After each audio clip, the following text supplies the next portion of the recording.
Hey guys, welcome back to another Machinist tool pick. This is also a pick that actually occurred on the same day that I went to the flea market on September 27th, and that flea market trip ended up being kind of a bust. I got a couple of interesting items, but for the most part, wasn't even worth the trip. But I decided on the way back to meet up with a guy in the city who had advertised that he had a toolbox full of machinist tools, and I could see in the photo there was some stuff there that might be of interest, but he was asking $350 or best offer. But it had been up for several days, and I decided to contact him and make arrangements to go take a look and see what was actually there and make an offer.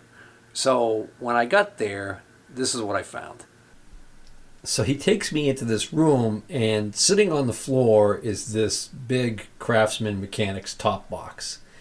And that's what all the tools are in. And actually that stuff on the top is also kind of like piled up with it. And I'll tell you, that thing, we ended up doing a deal. I ended up buying the thing for a fraction of what he was asking for it. And that thing weighed a ton. I ended up having to empty a bunch of stuff out into smaller boxes and stuff and carry it out just to be able to lift this thing and get it into the trunk of my car. So we're not going to go through this one. I usually like to do these draw by draw, but we're probably not going to do that with this one because it still is pretty heavy, and I already took out quite a few of the things from the draws to lighten it up. So we'll just kind of go through it box at a time. This is going to be one of those picks where I think there's just going to be a load of crap that I'm going to weed through here. Case in point, this is a tray that was in that box, and this is metal banding that was probably being used for shim stock. Who knows what the heck that was.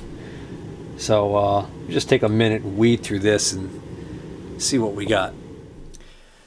Alright, I think with the exception of some usable hardware in the form of some cap screws and some springs. There's a 3/8 drive Craftsman extension. That's pretty much junk. What I was able to pull out of there though was lots of paint stick. Can always use that. This is a tube of unidentified goo. It smells like grease of some type. Thread locker red, that's the stuff when you really don't want the thing to come loose. This is nice. This is a genuine Starrett surface gauge rod with the clamping nut on it and clamping screw. And I know that there's one of those in this haul. So that goes to that. Here's a little seal picking tool made in China.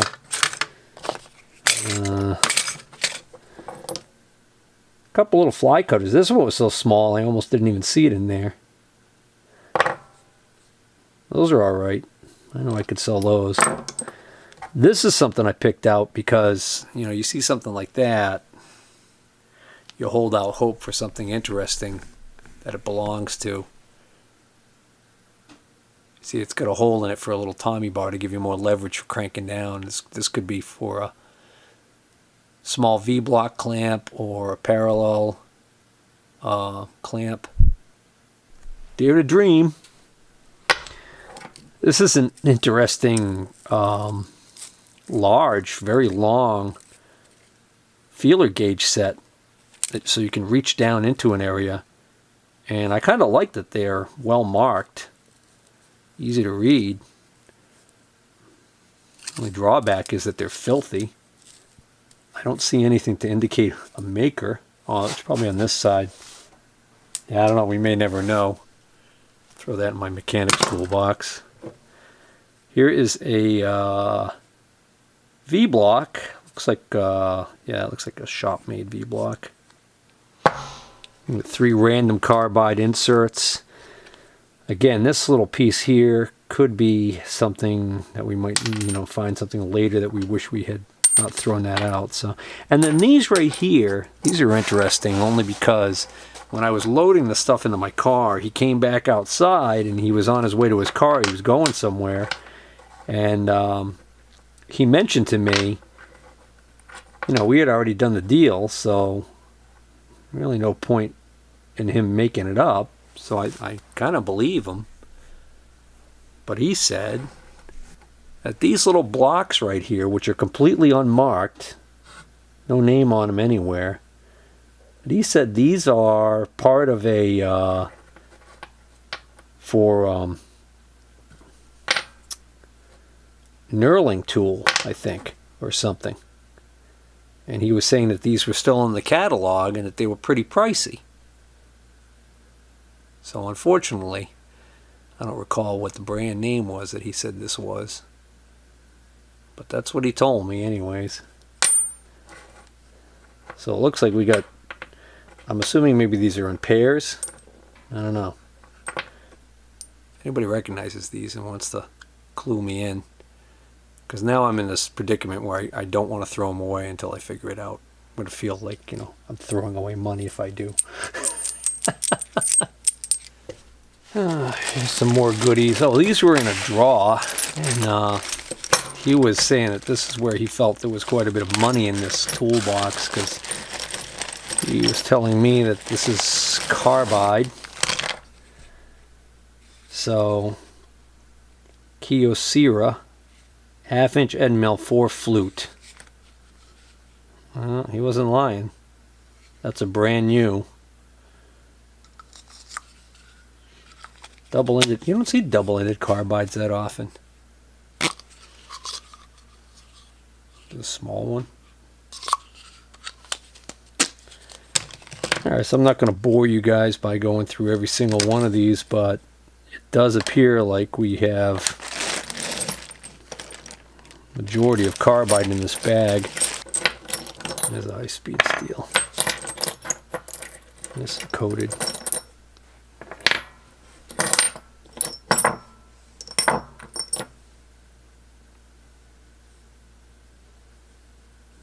Bet you that cost some bucks when it was new. Oh, it's a key seat cutter.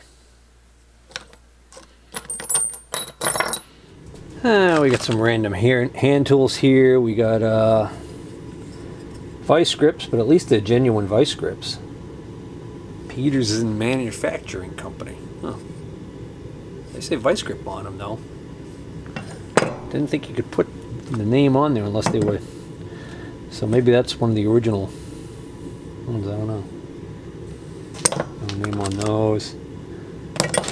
It's hard to see it, but these are actually Greenlee cutters, which, let's see, they started life out decent. Oh yeah, these are all shouted. Decent looking pair of lineman's pliers here. Who makes these? Oh, these are Stanley's. These still got some life left in them. What do we got here? Lifetime warranty. Westward brand. Allen ball end hex key set. Metric and standard. And a Stanley 100 series. This is actually a decent screwdriver. Nothing fantastic, but you know. I unloaded this a couple of weeks ago. I've forgotten why the heck I bought it. Let's see if we can't redeem ourselves with a little bit of something here. Okay, all right, yeah, these are decent. These are Enco brand, so they're imports. Angle blocks, but I mean the ones I have now of this type are in a cheap wooden box, and they're very Chinese. Where these are only mildly Chinese. What the hell is that supposed to mean, Steve? Well, what I mean to say is that, you know, hopefully because it's branded Enco, it's of a little higher grade than, you know, the just plain old one that says made in China right on the top of the box that looks like the wood is from a bamboo tree or something. Anyway, alright, so this is also Enco branded, and these are just a set of parallels. I have plenty of these, so I will be reselling these. These are actually all in really good shape. except for that one. It's got some staining on it. Otherwise, pretty good. I always check these because sometimes there's an oopsie on the bottom and somebody will put it away so that you can't see it. And then, you know, you buy them and like, oh yeah, nice set of parallels. You pick them up and there's a big, you know, oops on the bottom. So those are good. And this must be a, yeah, gauge pin set, 11 thousandths to 60 thousandths. I have quite a few of these now. That is a Shars branded one. So again, import, but probably decent quality, and it's complete by the looks of it, which is nice. I actually like this set because of the fact that it's got the chart is much bigger. Actually, I have sets I don't think even have a chart in them, but the box is on. They could fit this range set in a box this big. Matter of fact, I have one sitting right here. This is an 11 thousandths to 60 minus set. Okay. You can see. I actually like this. These are better quality. These are Vermont gauge. Another box of stuff that was dumped out of the drawers. But we do have some Reamers here we can put away in my unsorted Reamer box. That I got to get around to. Oh, we got a center gauge, another one. That's a Starrett 391, but it's a steel one.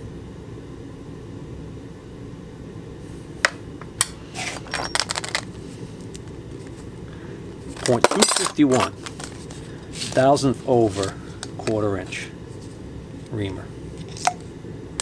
If that's what's even in there, I don't know. A little depth mic brought to us by the fine people at Brown and Sharp. This is a Brown and Sharp 608. It's got a very small shoe on it.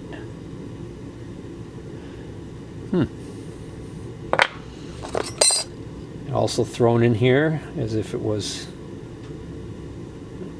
very unceremoniously is a Lufkin.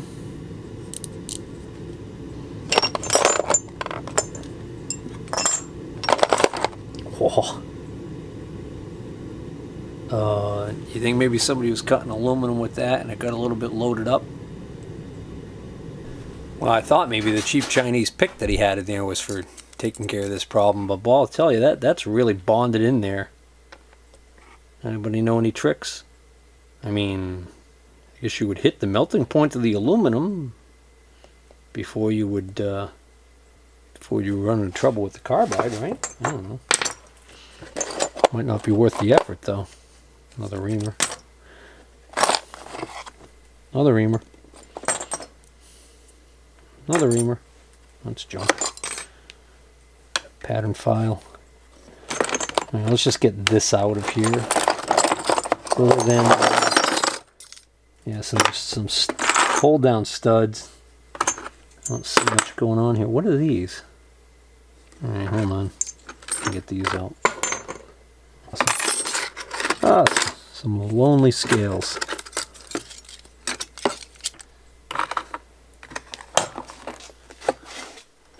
All right.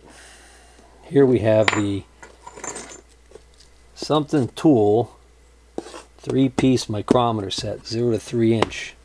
This is a number 5570. Yeah, there's a major yawn there.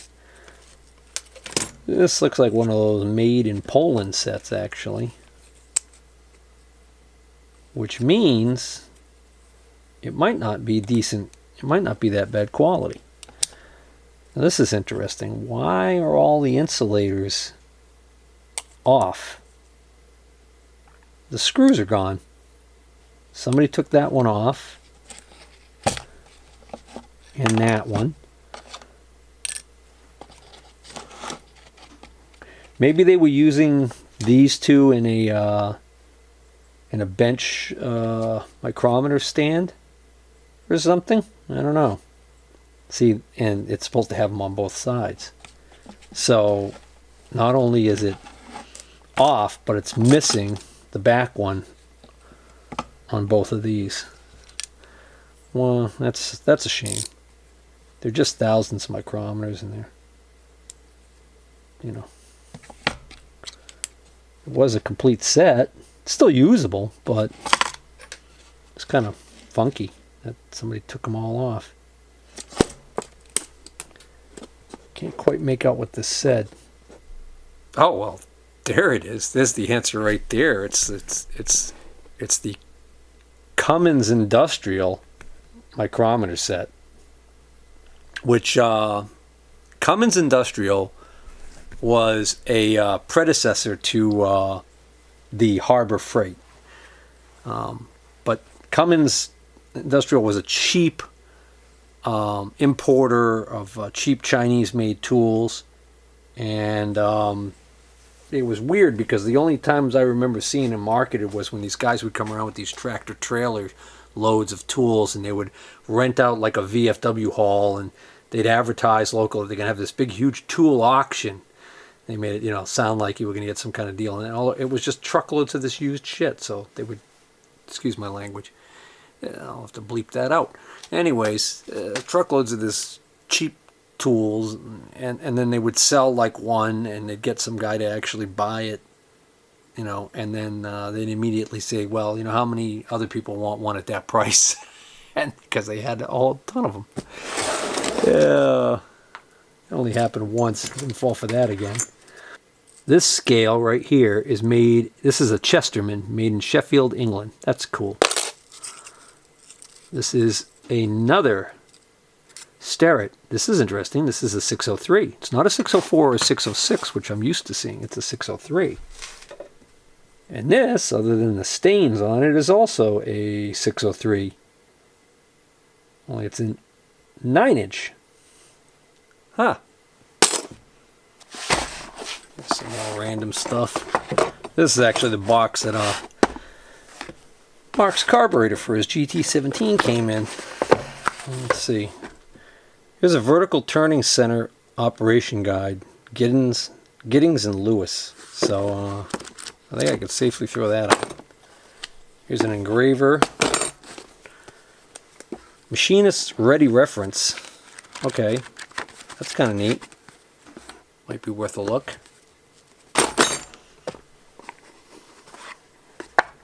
This is a, looks like a slitting saw arbor maybe?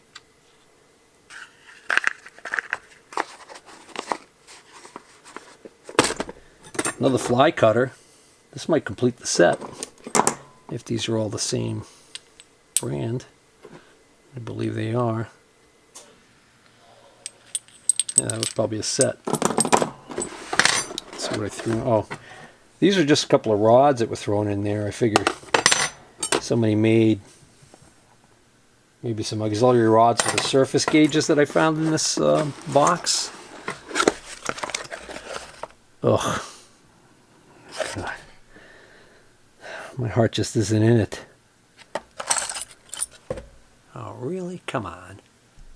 Oh, okay. So I just paused the camera in preparation for dumping this box and weeding through it. But I just had to say, I was getting ready to quit right here, and then I spotted this, and it's a Starrett, and this goes on the Starrett 120 caliper, I bet. So that's a nice little option there. A lot of the Starrett 120s that I've had, dial calipers I've had, have had a place for this to go in the box. And they always seem to be missing, and actually I don't think they came with it. I think it was an accessory you bought later, and then they just gave you a place to store it in the box. So that's nice. I don't know if there's anything else in here worth risking cutting my fingers over. Amongst a whole lot of center drills, drill bits, taps, countersinks, and other random stuff. This is solid carbide. Look at the grind on this thing. It's ground to a razor sharp point. Amongst that, the only other things of interest I found were 2 Starrett edge finders, not broken. An interesting little handle that looks like it came off of a small vise or fixture. What looks to be a knurling wheel that 30 TPI.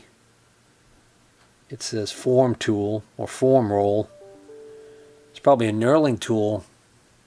Certainly not for those little holders I found before. And this is for an indicator. Maybe a, I don't know what brand indicator that went off of. Anywho, best thing in that box I think was that sterret piece right there. Alright, here's the next box, which is pretty heavy, so let me put this off to the side and pull out just a few choice things off the top here. Alright. Another unmarked V-block. This one looks a little bit... This doesn't look as shop made as the last one, but I do not see any markings on it, so it doesn't matter. There's this one here. Well, that's a neat one. Get the shape on that one.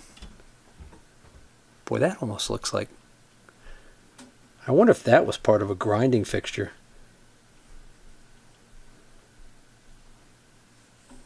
Huh. Surface gauge. Got a nice finish on it. Engraved. It's definitely got the look of a sterret. I think that's going to be a sterret. Same with this one. Oh no, maybe not. This looks like maybe this is a horse of a different color. This might be a copy of a sterret. Never seen one with a crosshatch like that. Oh, I've seen shop-made ones with crosshatch like this, where they made the bottom like this so they could lap it. These are interesting.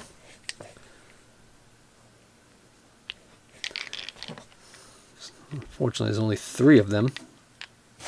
Nothing to indicate a manufacturer, so I'm going to have to go on the assumption that these are just shop-made. Nicely executed, though. Nice size. A little bit larger than... And this... what's this? Well, looks like that might also be shop-made. A little bit larger than the sterret Little Giant. This is a sterret. It's like the same style as the Little Giant, but it's little baby brother. I forgot what the part number is for this one. I've never had one of these. It's a little sucker. Fortunately, so far I've only found one. And what pick would be complete without finding something from Reamers, Tool-O-Rama? Little cylindrical gauge block set. I've got one of these now, so I can sell this one.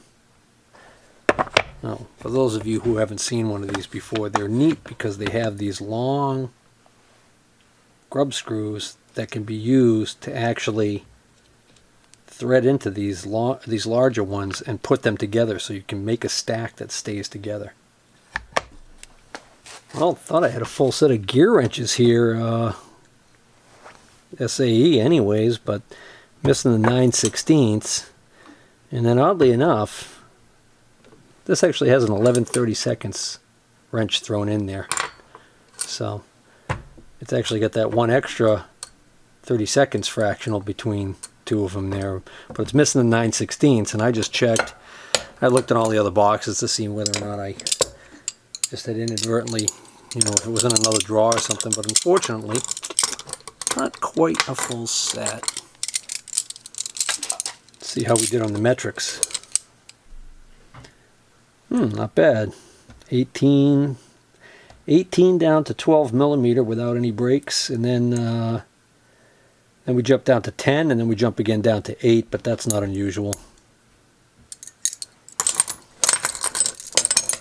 So that probably is a full set. These are gear wrench, by the way.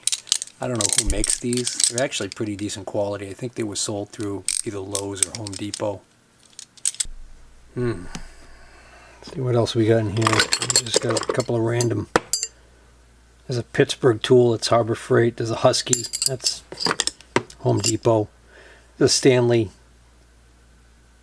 There's a Stanley Phillips head screwdriver. Has a call it stop. That's not bad. A lot of dowel pins, taps.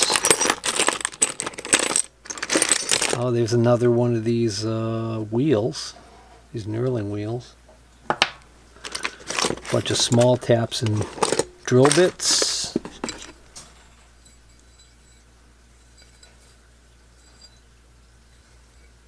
I'll tell you that.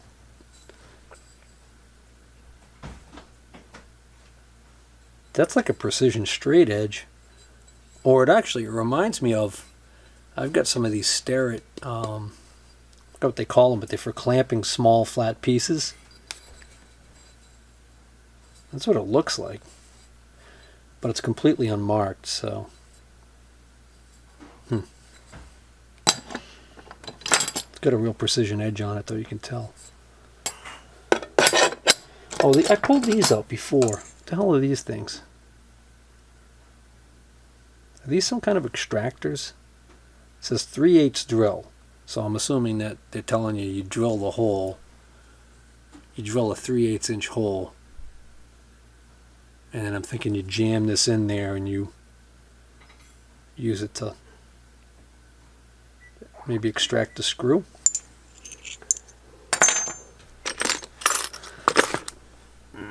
Oh, that's a tap follower. Yep, spring-loaded tap follower. Those are handy.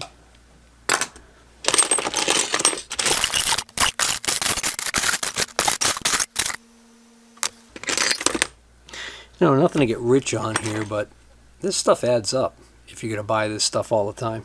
Countersinks, drills, taps.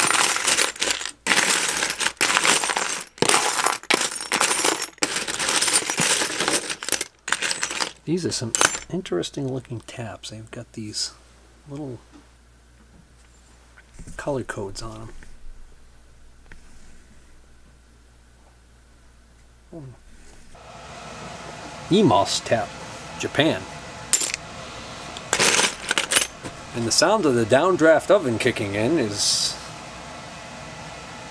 definitely a sign of impending supper. And I'm already hungry, and that smell from whatever she's cooking up there is going to start blowing down here, and I'm just going to lose my mind. It's an old Williams wrench offset one. Alright, look at these funky shears.